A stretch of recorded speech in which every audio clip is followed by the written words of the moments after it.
Well, good morning, and welcome to the Friday edition of the Word for You Today for May the 28th, 2021.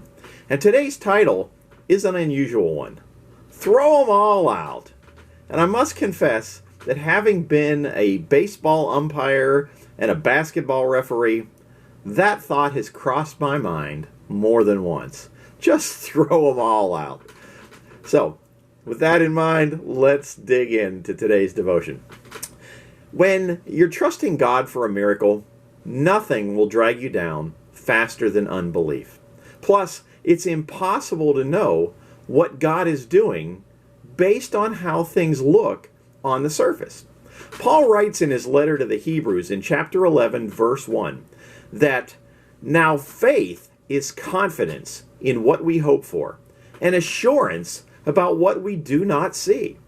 So in order to stay strong, it's important to fill our minds with the right things. Paul also writes in Philippians 4:8, finally, brothers and sisters, whatever is true, whatever is noble, whatever is right, whatever is pure, whatever is lovely, whatever is admirable, if anything is excellent or praiseworthy, think about such things. Or as Eugene Peterson summarizes in The Message, summing it all up, friends, I'd say you'll do best by filling your minds and meditating on things true, noble, reputable, authentic, compelling, gracious. The best, not the worst. The beautiful, not the ugly. Things to praise, not things to curse. You know, one pastor writes, there were times that Jesus didn't allow unbelief around him, like when he raised Jairus' daughter from the dead. When Jesus heard that the little girl had died, we read in Mark 5:36 that Jesus said to her father, don't be afraid, just believe. You can believe or you can be afraid, but you can't do both. And people who truly believe bypass human reasoning. When Jesus dealt with the spirit of death that day, there was no room for contaminated faith.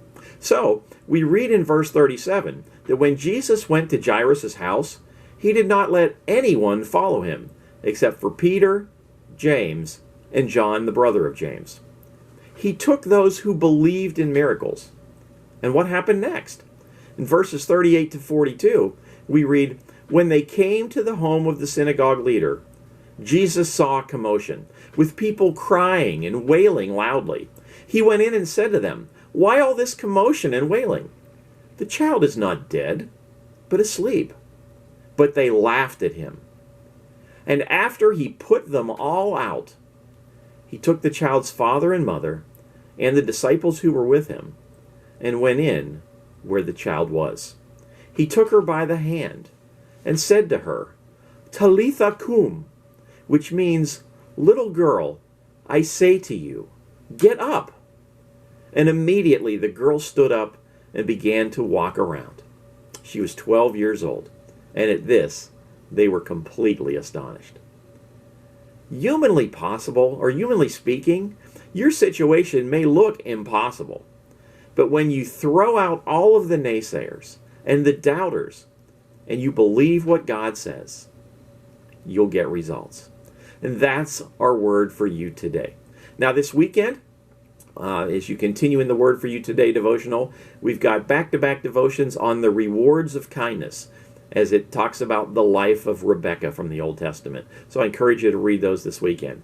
And then on Sunday morning, you're going to want to join us for worship at either 9 or 11 as Will Harris, our recent seminary graduate, will be preaching and bringing the Word of the Lord to us. And so we look forward to seeing Will in the pulpit and hearing what God has to say through him. So we hope you'll join us this Sunday. If you can't be with us in person, be with us online. We know a lot of folks are traveling over this Memorial Day weekend, but make sure you stay plugged in with the church. We love you guys. Have a wonderful day and a great weekend.